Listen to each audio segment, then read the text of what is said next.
नमस्कार, सुप्रभात महाराष्ट्र. मी वैष्णवी राऊत. साम टीव्हीच्या या बातमीपत्रामध्ये आपल्या सगळ्यांचं स्वागत आहे. तर सकाळ प्राईम टाइम मध्ये अत्यंत महत्त्वाची अशी बातमी आहे. बातमी उपमुख्यमंत्री एकनाथ शिंदे संदर्भात आहे. तर उपमुख्यमंत्री एकनाथ शिंदे हे काल नाशिकच्या दौऱ्यावरती होते. दौरा आटोपून मुंबईकडे परतत असताना नाशिकचे पोलीस आयुक्त संदीप कर्णिक यांना ते भेटले आणि दोघांमध्ये एकांतात चर्चा झाली आहे. नाशिकच्या ओझर विमानतळावरती संदीप कर्णिक यांना बाजूला नेत शिंदे यांनी त्यांच्यासोबत 5 ते 10 मिनिट चर्चा केली आहे. एकांतातील या चर्चेचं कारण मात्र अद्यापही अस्पष्ट आहे.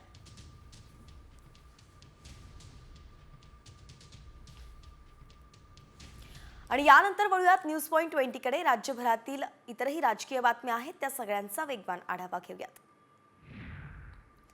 सुरेश धस आणि मंत्री धनंजय मुंडे यांची भेट झाली आहे. मुंडे आणि धस यांच्यात 4.5 तास भेट झाली. यावेळी आपण उपस्थित होतो असं चंद्रशेखर बावनकुळे म्हणालेत आणि त्यांच्यात मतभेद असतील, मनभेद नाहीत असं बावनकुळे म्हणालेत. तर धनंजय मुंडेंच्या डोळ्यांचं ऑपरेशन झाल्यानंतर दुसऱ्या दिवशी आपण त्यांच्या निवासस्थानी भेटल्याचं धस यांनी कबूल केलंय.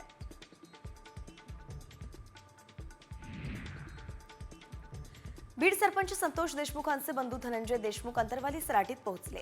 धनंजय देशमुख यांनी अंतरवालीत मराठा आंदोलक मनोज जरांगेंची भेट घेतली आणि यावेळी या दोघांमध्ये धस आणि मुंडे भेटीबाबत चर्चा झाल्याची शक्यता आहे. मुंडे आणि धस भेटीवरती अंजली दमानी यांनी प्रतिक्रिया दिली आहे. ही राजकीय सेटिंग सुरू असल्याचं दमानिया म्हणाल्या. तसंच जे घडतंय ते अतिशय चुकीचं सुरू आहे असंही दमानिया म्हणाल्या.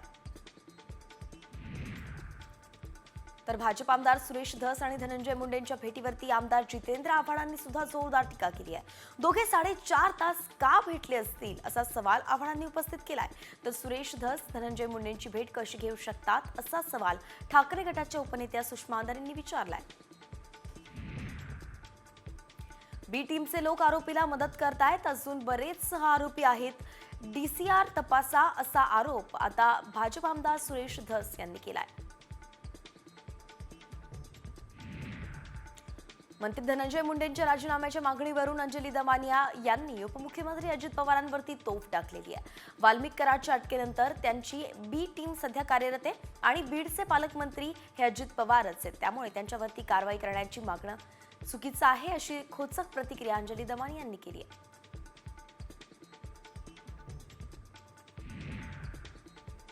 धनंजय मुंडेंबाबत सर्व चौकशी सुरू असून दोषी आढळणाऱ्यांवरती कारवाई करण्याचा निर्णय सरकारनं घेतलाय अशी माहितीच आता माणिकराव कोकाटेंनी दिलेली आहे. दमानियांनी आरोप केले आहेत, ती कागदपत्र खरी आहेत का याची तपासणी करू असं देखील मंत्री कोकाटे म्हणाले. आनंद परांजपेंना सुद्धा दमानियांवरती टीकास्त्र त्यांनी सोडलंय. धनंजय मुंडेंवरती आरोप सिद्ध होत नाही तोपर्यंत कोणतीही कारवाई होणार नाही अशी राष्ट्रवादी पक्षाची भूमिका आहे.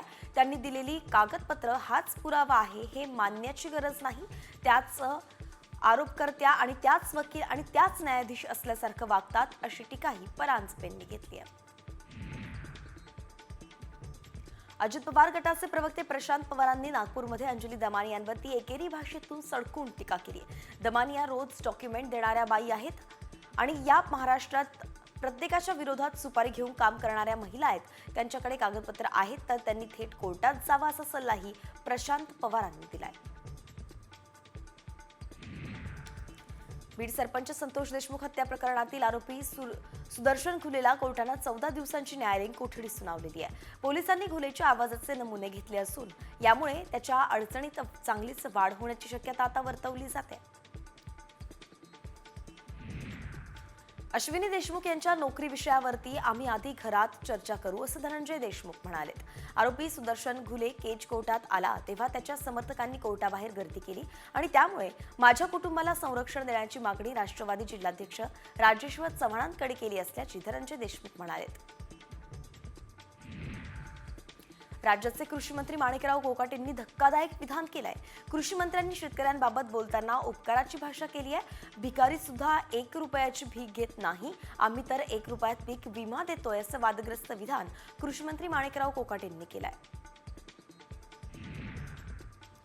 1 रुपयात पीक विमा देऊन सरकार शेतकऱ्यांवरती उपकार करत का अशी टीकाच आता विरोधी पक्षनेते अंबादास दानवेंनी केलेली आहे. शेतकऱ्यांच्या बळावरती राज्य चालतं, सरकारनं शेतकऱ्यांची कितीतरी अनुदानं थांबवली आहेत. अशा पद्धतीनं जर कृषी मंत्री बोलत असेल तर मी त्यांचा निषेध करतो, असंही दानवे म्हणाले. अतुल लोंढेंनी कृषी मंत्री कोकाटेंच्या वक्तव्याचा चांगलाच समाचार घेतलाय. शेतकरी देशाचा पोशिंदा आहे, शेतकऱ्यांबद्दल काही संवेदनशीलता आहे की नाही असा टोला लोंढेंनी लगावलाय. अजितदादांनी अशा मंत्र्यांचे राजीनामे घेतले पाहिजेत, त्यांना पदावरती बसण्याचा अजिबात अधिकार नाही असा घणाघातही लोंढेंनी केलाय.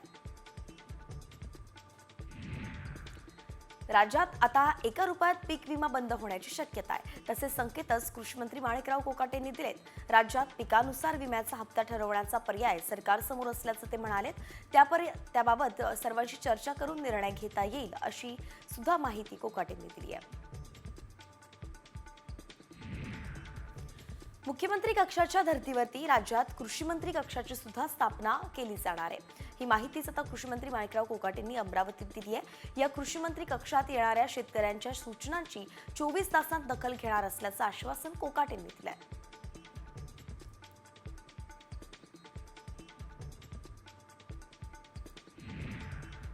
यानंतर एक अत्यंत महत्त्वाची बातमी आहे. राज्यात लव्ह जिहादच्या वाढत्या घटनांच्या पार्श्वभूमीवरती आता लव्ह जिहाद आणि फसवणूक, बळाचा वापर करून केलेलं धर्मांतरण रोखण्यासाठी कायदा तयार करण्यात येणार आहे.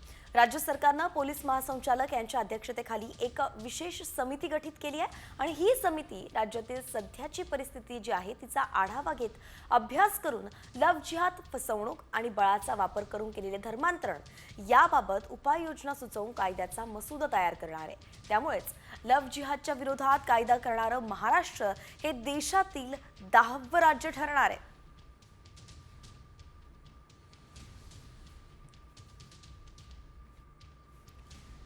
या महत्त्वाच्या बातमीनंतर वळूया टॉप 50 कडे. राज्यभरातील उर्वरित बातम्यांचा वेगवान आढावा घेऊयात.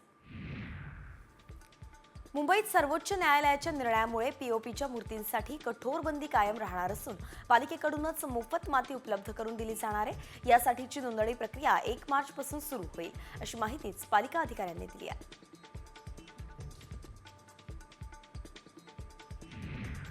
कोल्हापुरात अवैध गर्भलिंग निदान प्रकरणी छापेमारी झाल्यानंतर सरकारनं याबाबत आक्रमक अशी भूमिका घेतलेली आहे. गर्भलिंग निदान प्रकरणात अनेकदा आरोपी सापडत नसेल तर त्याच्यावरती मकोका कारवाईचा विचार सरकार सध्या करत आहे आणि याबाबत आरोग्यमंत्री प्रकाश आंबेडकर यांनी संकेत दिले. मुंबईतल्या केईएम रुग्णालयाचा भोंगळ कारभार समोर आलाय. रुग्णालयात एकाच बेडवरती 2 रुग्णांवरती उपचार होत आहेत. केईएम रुग्णालयातील वॉर्ड 4 मधील हा संपूर्ण धक्कादायक प्रकार आहे. तर रुग्णालयाच्या शताब्दी वर्षाच्या सोहळ्यावरती 20 कोटी खर्च करता मग रुग्णांचे होणारे हाल दिसत नाहीत का असा सवाल अजय चौधरींनी केलाय. युट्यूबर रणवीर अलाहाबादी याला सुप्रीम कोर्टाकडून कोणताही दिलासा दिला नाहीये. वादग्रस्त विधान संदर्भातील खटल्याची सुनावणी तात्काळ घेण्यात यावी अशी मागणी रणवीरनं केली होती. सुप्रीम कोर्टानं मात्र तात्काळ सुनावणी घेण्यास नकार दिलाय. तर 2 ते 3 दिवसांत खटला सूचीबद्ध केला जाईल असं सुप्रीम कोर्ट म्हणालंय.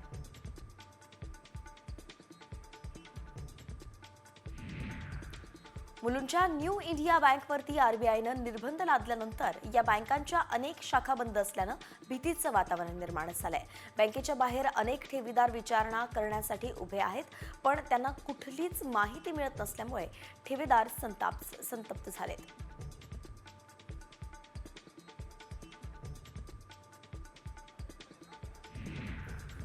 येस बँक आर्थिक गैरव्यवहार प्रकरणी अटकेत असलेल्या वाधवान बंधूंना जमीन मंजूर करण्यात आलेली आहे. दिवाण हाऊसिंग फायनान्स लिमिटेडचे प्रवर्तक धीरज आणि कपिल वाधवान यांना उच्च न्यायालयानं जामीन मंजूर केलेला आहे.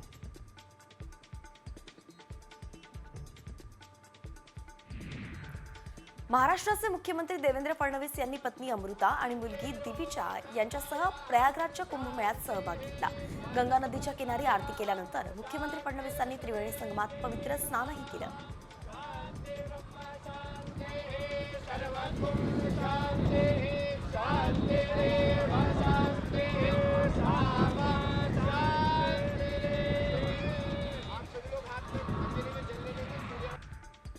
आरोग्यमंत्री प्रकाश आंबेडकर यांच्या कोल्हापूर जिल्ह्यात जीबीएसच्या पहिल्या रुग्णाचा मृत्यू झालाय. 60 वर्षीय महिलेवरती छत्रपती प्रमिला राजे रुग्णालयामध्ये उपचार सुरू असताना निधन झालं. मृत्यू झालेली महिला चंदगड तालुक्यातली आहे.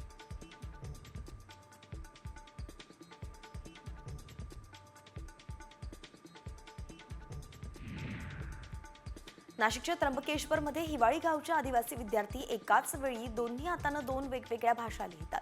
विद्यार्थ्यांच्या मेंदूला धार देण्याचं काम शाळेतील केशव गावित सरांनी केलंय. वर्षभरातील 365 दिवस दररोज 12 तास शिक्षण देणारी ही राज्यातली एकमेव शाळा असल्याचं बोललं जात आहे. सावित्रीबाई फुले पुणे विद्यापीठातील विविध विभागांमध्ये प्रवेश घेण्यासाठी आवश्यक सामायिक पात्रता परीक्षेची घोषणा करण्यात आली आहे आणि त्यानुसार प्रवेश प्रक्रियेसाठी ऑनलाईन अर्ज करण्यास सुरुवात झाली असून येत्या 3 मार्चपर्यंत विद्यार्थ्यांना अर्ज करता येणार आहे. मुंबई क्रिकेट संघटना लवकरच मुंबई विद्यापीठाच्या सहकार्यानं क्रिकेटचा अभ्यास करून तुम्हाला पदवीधर होता येईल असा पदवी अभ्यासक्रम सुरू करण्यात येणार आहे. संघटनेच्या कार्यकारिणीच्या बुधवारी रात्री झालेल्या बैठकीत हा महत्त्वाचा निर्णय घेण्यात आलाय.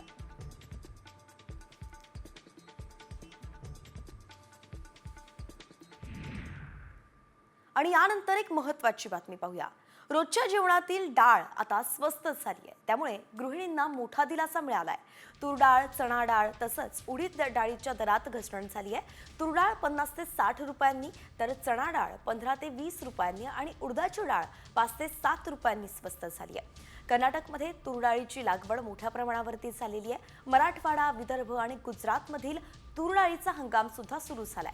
उत्पादन वाढल्यानं आता आवक वाढली आहे आणि त्यामुळे घाऊक बाजारात डाळींचे दर घसरलेत.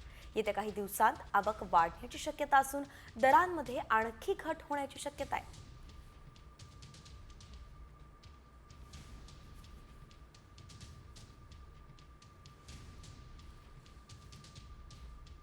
यानंतर पुन्हा टॉप 50 कडे वळूयात. उर्वरित बातम्यांचा वेगवान आढावा.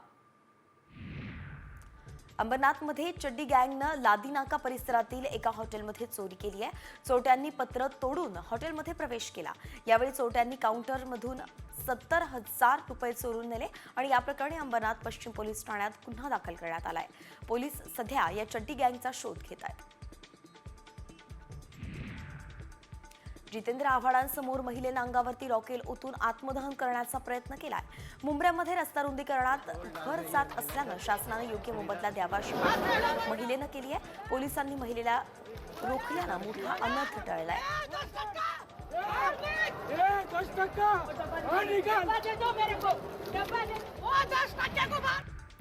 लातूरमध्ये गेल्या 4 दिवसांपासून जिल्हाधिकारी कार्यालयासमोर यशवंत पाडी इथले सरपंच ओम चव्हाण यांनी आमरण उपोषण सुरू केलंय. गावाशेजारील अवैधरित्या चालत असलेल्या स्टोन क्रेशरमुळे गावात धुळीचं साम्राज्य पसरलंय. तात्काळ स्टोन क्रेशर बंद करण्याची मागणी सरपंच चव्हाणांनी केली आहे. पुण्यात आरटीओ संगम पूल इथे राज्यातील वाहतूकदारांच्या वतीनं आंदोलन करण्यात आलंय. ज्या वाहनांचं गेल्या 10 दिवसांत पासिंग संपलंय अशा वाहनांना एक महिना मुदतवाढ देण्याबाबत राज्य सरकारला पत्र देण्यात आलेलं आहे, पण कोणतीही कारवाई सरकारनं केली नसल्यानं आंदोलन करण्यात आलं.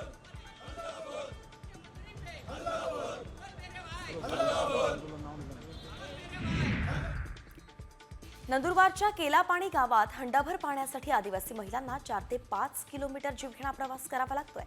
साधारण 200 फूट खोल दरीत उतरून आदिवासी महिलांना पिण्याचं पाणी आणावं लागतंय.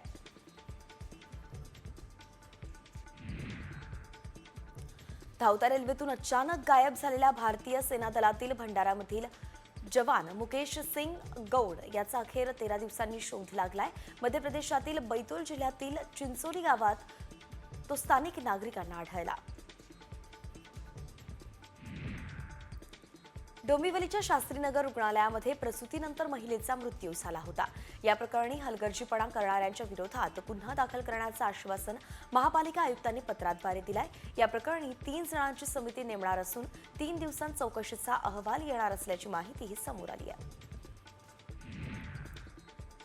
नवी मुंबईमध्ये 50 वर्षीय शिक्षकानं अटल सेतूवरून उडी मारून आत्महत्या करण्याचा प्रयत्न केलाय. पोलीस आत्महत्या करणाऱ्या वैभव पिंगळेचा शोध घेत असून अद्याप तो सापडलेला नाहीये. पिंगळे हे अलिबागच्या शिवाजीनगर कुर्डूस इथले रहिवासी असल्याची माहिती आहे.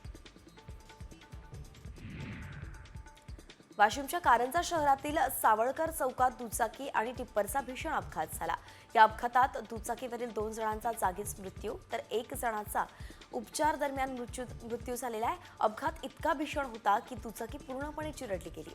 ट्रक चालकाचं नियंत्रण सुटल्यानं अपघात झाल्याचा अंदाज व्यक्त केला जातोय।